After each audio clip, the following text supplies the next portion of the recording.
Welcome to another edition of Biro Sports Talk. I'm your host, Biro, as always.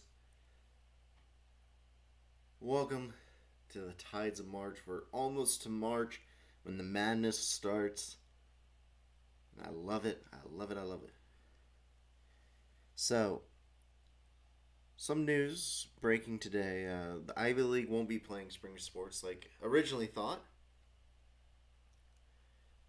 Looking at some of these other information. The big news today, like I said, also for the Tides of March, we have a trade.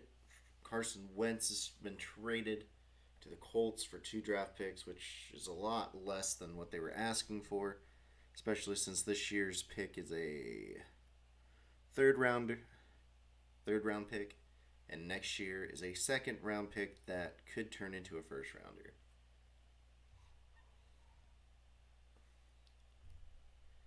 A lot of people speculated that the Bears would, put a bid in for this, but the Bears did not make an offer for Carson Wentz, which is intriguing to me, but I'm glad they didn't.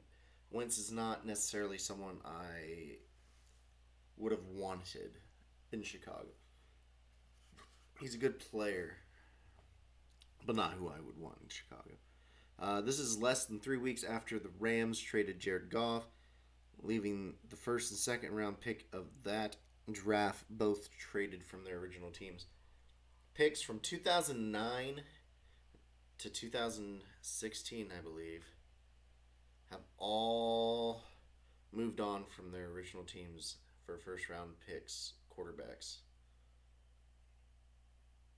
which are risky right now as a free agent. So, what does this mean? I think the Colts will do well. Are they a playoff team? We'll have to see. They were a playoff team this year with Philip Rivers. They did okay. I think they'll do okay again with a Carson Wentz at the helm. I expect more from a guy who should have been a lot better than he is. But enough about Carson Wentz, because we don't need to talk about Carson Wentz. Why we got to talk about Carson Wentz? Besides the fact that we kind of have to. There, I got it. So, come on. There we go, ESPN. So, once again, just able to see one chat. Just happens to be Twitch as always, because I'm trying to monitor that chat.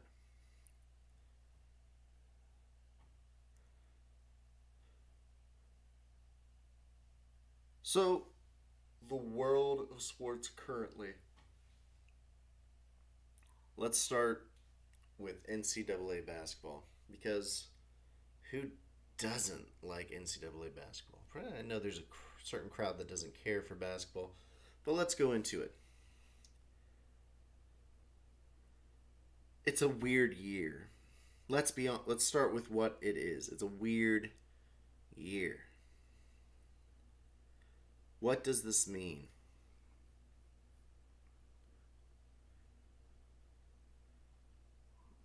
That threw me off right away. So what threw me off right away is I'm looking at the Atlantic Sun. First one that comes up, the ASUN Conference. Bellarmine Knights, never heard of really, are leading the way in that conference. That's just you usually see Lipscomb or Florida Gulf Coast or North Florida. There's certain teams you usually see. Liberty. That's interesting. UMBC is tied with Vermont in the American East. The AAC, American Athletic Conference, kind of up and down at the moment, to say the least. Got the Houston Cougars, though, doing very well. Atlantic Sun, who could sneak in a few teams. You got VCU leading the way with with all this COVID stuff. It's hard to see who's on top and who's in the middle. Like a team in the middle, for example, is Dayton. They're 11 and 7, 7 and 6. But St. Bonaventure's 8 and 3, 10 and 3. They haven't played much. Like I said, it's interesting to see how it all plays out or will play out. The ACC, though, you want to talk strange.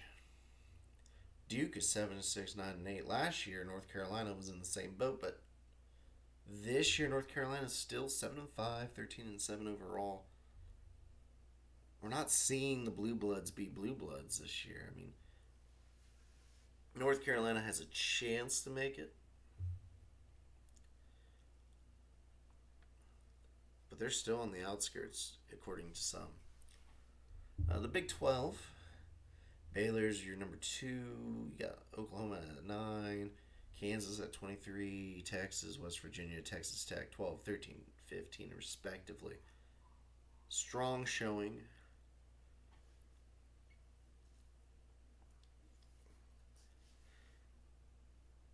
There's one more team that could slip in. That would be Oklahoma State. And they're 7-6. 14-6 overall. So intriguing, interesting. Big East, you got Villanova and Creighton doing well. Seton Hall, UConn's right there, of course. St. John's is one that's been talked about. Xavier's been talked about. Winthrop's doing very well, as they always do in the Big South. The one that's probably going to see a lot of teams, though, is the Big Ten. I mean, I would be biased any other year, but this year they're really that deep in the Big Ten. You got 3 teams in the top 5, even though they are 3, 4, and 5. You got Iowa, you got Wisconsin, you got Purdue, who's usually pretty good, Rutgers, who's a surprise this year, being above 500. Maryland's doing bad. Indiana's okay. Minnesota, Michigan State's okay. Michigan State's probably out right now with a 4-9 record in conference, but whew, interesting to see where the Big Ten lands in the coming weeks. Man, we're not even to some of these other conferences, but just looking at everything, I see Wright State and Cleveland State are tied at the top of the horizon. The MAAC, you got Siena and Monmouth, both very good teams normally. The Bobcats of Ohio's in 4th place, tied with Buffalo. Behind Toledo, Akron, and Kent. Kent State, sorry.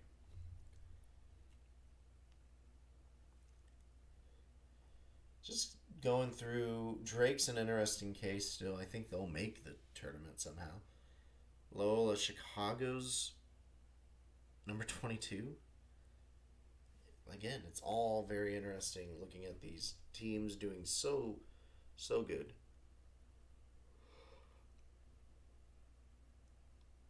Oh, excuse me. Teams doing so good, but yet not getting credit where credit's due in some cases. Like Drake, 21-2 is very good. If Loyola Chicago's ranked, Drake should be ranked. It's just recency bias. That's all. Belmont leading theirs. The Pac-12, USC's ranked. UCLA's doing okay. Oregon's doing okay. Colorado's doing okay. And then you get in your what-ifs with Stanford and Arizona. The Patriot League. Ugh, ugly. They only play themselves right now. And Colgate's probably the best team. Navy Shipman's probably the next best team. So it'll be interesting to see how they end up.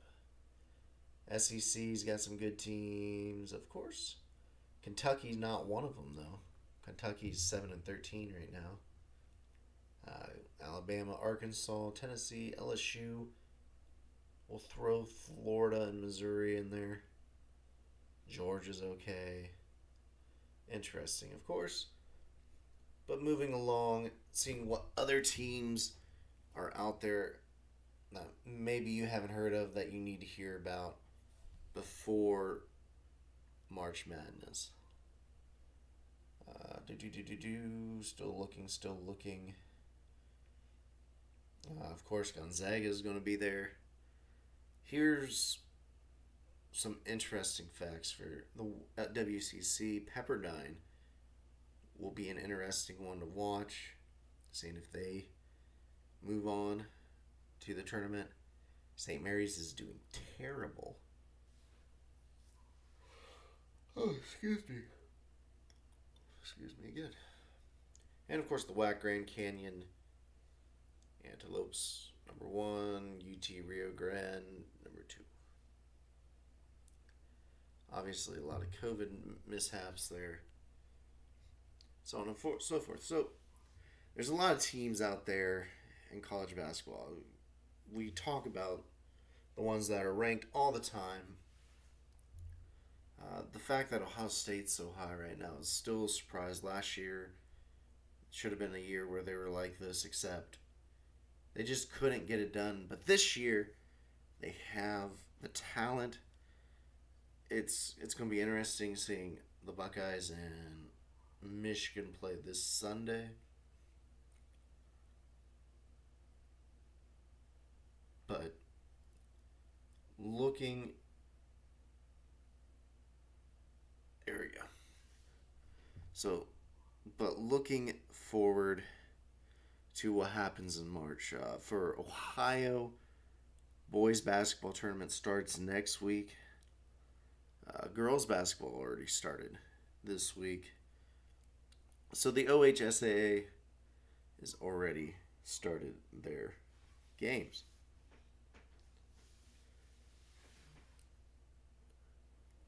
Next, let's talk. My phone blows up randomly.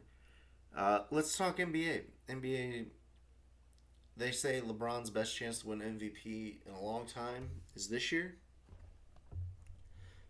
When LeBron was asked about the Nets trio, he says, don't forget about... excuse me. He said, don't forget about Steph, Kyrie, and KD.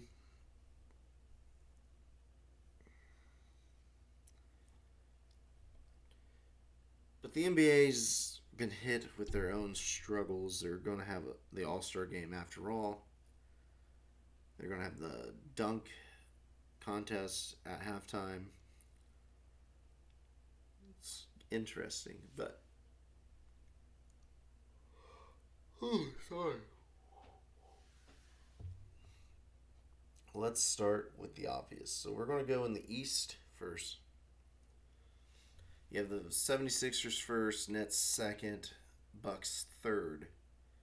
The Pacers are fourth, Boston is fifth, Knicks are sixth, Raptors 7, with the Hornets 8th.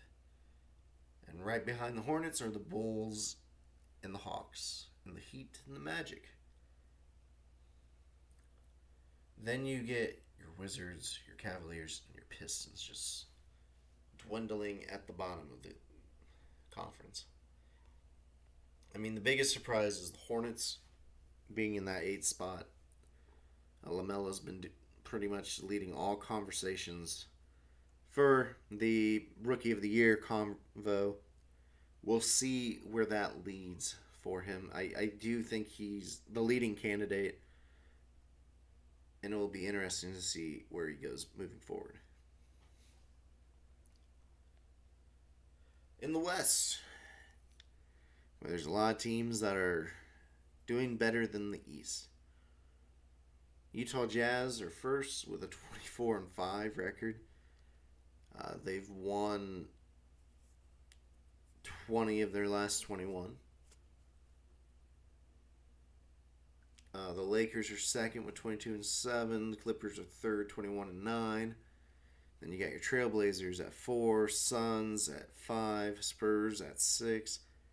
Spurs a little bit surprising. Warriors 7 and Nuggets 8. Warriors are interesting only because at 7 they face the Lakers, and that it's the same old same. LeBron versus the Warriors. Um, right outside though the eighth spot, you got Memphis, you got Dallas, and if we have to stretch it a little bit, we got the Kings and Pelicans. The Rockets and Thunder are back a ways, but they're right there too. And Minnesota's just nowhere close. Minnesota honestly is a little surprising how low they are. So, focusing on this, the West is just so dang strong. That's the problem. There's a lot of talent on this West. That's why they're probably a lot deeper than the East. I look at the Hornets and I wonder if they're going to compete well with the 76ers. I look at the Raptors against the Nets. Are they going to compete? That's the question overall. Are they going to compete?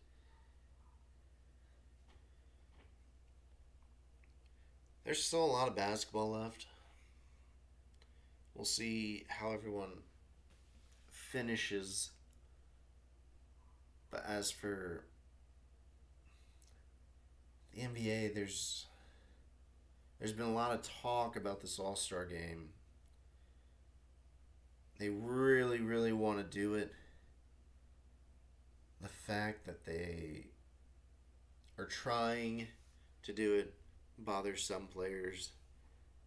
However, the NBA is all about making money. Let's be honest. When you're running a business, you got to make money. If an all-star game does it, the all-star game does it. All right. We're coming up on about 7:20. It's going to be an early night. I'm just going to call it like it is. It's going to be an early night.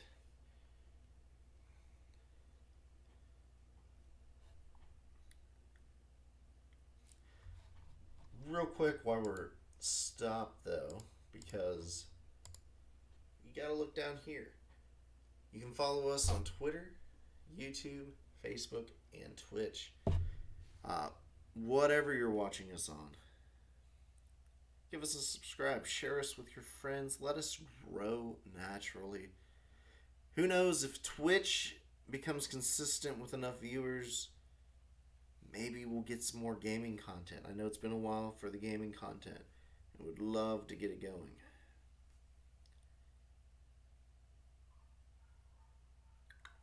So, there you go.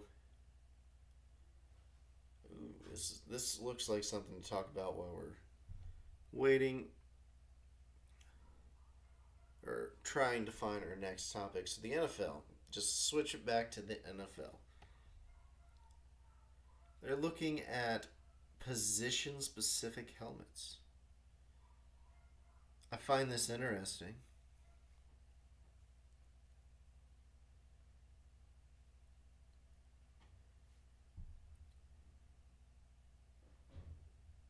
And the first thing I read is exactly what I was expecting for offensive or for linemen specifically.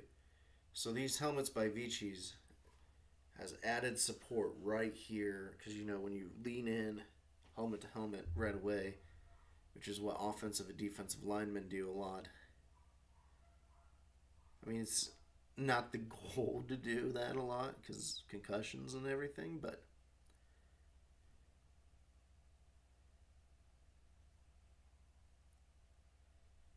the four that have been rated high, the four companies,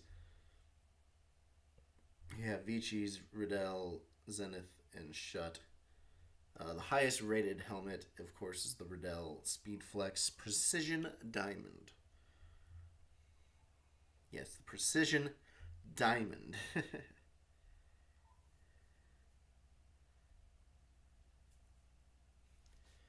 But looking at, they don't have a design or anything, but hearing that makes me happy because I think that's a good start to prevent concussions on the line with a little extra padding here. I'm intrigued to see what a halfback does, what a quarterback has, what all these other positions will get.